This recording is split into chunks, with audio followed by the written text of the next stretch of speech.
പ്രിയമുള്ള എൻ്റെ വിദ്യാർത്ഥിനികളെ എല്ലാവരെയും ഞാൻ NIS all Kerala distance education എന്ന് പറയുന്ന നമ്മുടെ സ്ഥാപനത്തിൻ്റെ കീഴിലുള്ള ഓൺലൈൻ വീഡിയോയിലേക്ക് സ്വാഗതം ചെയ്യുകയാണ്. ഇന്ന് ഞാൻ നിങ്ങൾക്ക് മുമ്പിൽ പ്രസന്റ് ചെയ്യുന്നത് NIS +2 home science code number 321 new syllabus ആണ് നിങ്ങളുടെ മുമ്പിൽ അവതരിപ്പിക്കുന്നത്. ആദ്യമായിട്ട് എൻ്റെ വീഡിയോ കേൾക്കുന്ന എല്ലാവരും ലൈക്ക് ചെയ്യുക, ഷെയർ ചെയ്യുക, കമൻറ്റ് ചെയ്യുക, സബ്സ്ക്രൈബ് ചെയ്യുക. നമുക്കറിയാം 2024 മുതൽ എക്സാം എഴുതുന്ന എല്ലാ വിദ്യാർത്ഥികൾക്കും ഇനി പുതിയ സിലബസ് അനുസരിച്ചുള്ള പാഠഭാഗങ്ങളും പുതിയ മോഡൽ ക്വസ്റ്റ്യൻ പേപ്പറുമാണ് ഫോളോ ചെയ്യേണ്ടത്. 2023 വരെ അഡ്മിഷൻ എടുത്ത വിദ്യാർത്ഥികൾക്ക് പഴയ സിലബസ് ആണ് ഫോളോ ചെയ്യേണ്ടത്. എന്ന് പറഞ്ഞാൽ ടെക്സ്റ്റ് ബുക്ക് ഗൈഡുകളൊക്കെ നമ്മൾ പഴയ തന്നെയാണ് ഫോളോ ചെയ്യുന്നത്. പുതിയ ബാച്ചിലേക്കുള്ള ആളുകൾ ചാപ്റ്റേഴ്സിൻ്റെ എണ്ണം വെട്ടിച്ചുരുക്കി എന്നുള്ളതാണ്. ചാപ്റ്റേഴ്സ് പഴയ തന്നെയാണ്, പഴയ പുസ്തകമാണ്, പഴയ ഗൈഡാണ് ഫോളോ ചെയ്യുന്നത്.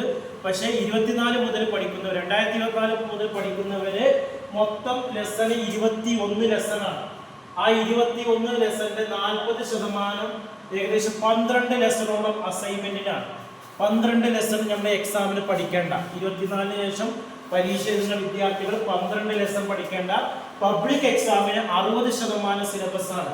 ഏകദേശം 19 ലെസൺ മാത്രം ഹോം സയൻസിന് പഠിച്ചാൽ മതി. അത് ഏതൊക്കെയെന്നുള്ളതാണ്. ഹോം സയൻസ് എന്ന് പറയുന്ന വിഷയം സയൻസ് ഗ്രൂപ്പിൽ മാത്രമല്ല, മറ്റുള്ള ഹ്യൂമാനിറ്റീസിലും ഒക്കെ നമ്മൾ പൊതുവായിട്ട് കോമൺ ആയിട്ട് കൊടുക്കുന്ന ഒരു പേപ്പറാണ് ഹോം സയൻസ് എന്ന് പറയുന്നത്. വളരെ സിമ്പിൾ ആയിട്ടുള്ള ഒരു പേപ്പറാണ്. നമ്മൾ എക്സാമിൽ പഠിക്കേണ്ട 19 ലെസൺ മാത്രം നിങ്ങളുടെ ടെക്സ്റ്റ് ബുക്ക് അല്ലെങ്കിൽ ഗൈഡ് കുറച്ച് നോക്കുന്ന സമയത്ത് അതിൻ്റെ ചാപ്റ്റേഴ്സിന്റെ പേര് കാണും. അവിടെ നിങ്ങൾ ടിക്ക് മാർക്ക് ഇട്ടേക്കുക.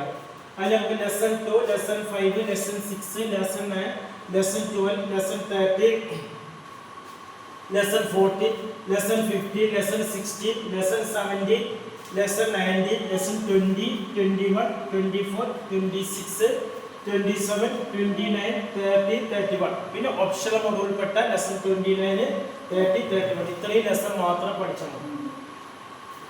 Exam time 3 അവറാണ്. ഉച്ചക്ക് 2:30 മണി മുതൽ 5:30 മണി വരെയാണ് എക്സാം. നമുക്ക് മൊത്തം 100 മാർക്കിൻ്റെയാണ് പരീക്ഷ. ആ 100 മാർക്കിൽ നമുക്ക് തിയറി പരീക്ഷ 64 മാർക്കിനാണ്. അതിൽ 33% ഏകദേശം 22 മാർക്ക് എഴുതി പാസ്സായാൽ മതി. ഈ 22 മാർക്ക് നിങ്ങളുടെ പ്രാക്ടിക്കൽ മാർക്കോ അസൈൻമെന്റ് മാർക്കോ ഉൾക്കൊള്ളിക്കില്ല. പിന്നെ പ്രാക്ടിക്കൽ എക്സാമിന് വരുന്നത് 20 മാർക്കാണ്. പ്രാക്ടിക്കൽ എക്സാം എന്ന് പറയുന്നത് നിങ്ങളുടെ ടെക്സ്റ്റ് ബുക്കിന്റെ ബാക്കിലുള്ള എക്സ്പെരിമെന്റിൽ നിന്ന് കുറച്ച് എക്സ്പെരിമെന്റ് റെക്കോർഡിൽ എഴുതി അതിൽ നിന്ന് 1-2 ക്വസ്റ്റ്യൻസ് ടെസ്റ്റ് പേപ്പർ നടത്തുകയാണ്. അതാണ് പ്രാക്ടിക്കൽ എക്സാം. അത് 20 മാർക്കാണ്. അസൈൻമെന്റ് 16 മാർക്കാണ്. അസൈൻമെന്റ് നമ്മൾ ക്വസ്റ്റ്യൻ ആൻസർ 20 മാർക്കിനാണ് സബ്മിറ്റ് ചെയ്യുന്നതെങ്കിലും പ്രാക്ടിക്കൽ ഉള്ളത് കൊണ്ട് അതിനെ 16ലേക്ക് കൺവേർട്ട് ചെയ്യും. അങ്ങനെ ടോട്ടൽ 64 + 20 + 16 100 മാർക്കിനാണ് ഔട്ട് ഓഫ്. ഒരു വിദ്യാർത്ഥി പ്രാക്ടിക്കൽ എക്സാം എഴുതിയിട്ടില്ലെങ്കിൽ എക്സാം പാസ്സാവില്ല. വെറും തിയറി മാത്രം എഴുതിയോണ്ട് കാര്യമില്ല. അല്ലെങ്കിൽ വെറും പ്രാക്ടിക്കൽ അറ്റൻഡ് ചെയ്തു തിയറി എഴുതിയില്ല, അങ്ങനെയാണെങ്കിലും പാസ്സാവില്ല. ആണെങ്കിൽ തിയറിയും പ്രാക്ടിക്കലും അറ്റൻഡ് ചെയ്യണം. എന്നാൽ അസൈൻമെന്റ് സബ്മിറ്റ് ചെയ്തില്ലെങ്കിൽ പാസ്സാവും. അസൈൻമെന്റ് സബ്മിറ്റ് ചെയ്തില്ലെങ്കിൽ ശ്രദ്ധിക്കേണ്ട ഒരു കാര്യം, ഈ വിദ്യാർത്ഥി തിയറി പരീക്ഷയ്ക്ക് 7 മാർക്ക് എക്സ്ട്രാ പാസ്സാകണം. 22 എന്നുള്ളത് 29 മാർക്ക് എഴുതി പാസ്സാകണം എന്നുള്ളൊരു കാര്യം ആണ് ശ്രദ്ധിക്കേണ്ടത്. അപ്പോൾ ഇത്രയും കാര്യങ്ങളാണ്. ഇനി വരുന്ന വീഡിയോസിൽ പുതിയ സിലബസ് പ്രകാരമുള്ള ക്ലാസ്സുകൾ 2024 അതിനുശേഷം എക്സാം എഴുതുന്നവർക്കുള്ള ക്ലാസ്സുകൾ നമ്മുടെ ചാനലിൻ്റെ പ്ലേലിസ്റ്റിൽ അവൈലബിൾ ആവും. പഴയ സിലബസ് പ്രകാരമുള്ള ക്ലാസ്സുകൾ ഓൾറെഡി നമ്മുടെ ചാനലിൻ്റെ പ്ലേലിസ്റ്റിലുണ്ട്. അത് 2023 വരെ അഡ്മിഷൻ എടുത്തവർക്ക് ആ ക്ലാസ് ഫോളോ ചെയ്യുന്നതാണ്. എന്തെങ്കിലും സംശയം ഉണ്ടെങ്കിൽ എൻ്റെ വാട്സപ്പ് നമ്പറിൽ കോൺടാക്ട് ചെയ്യാം.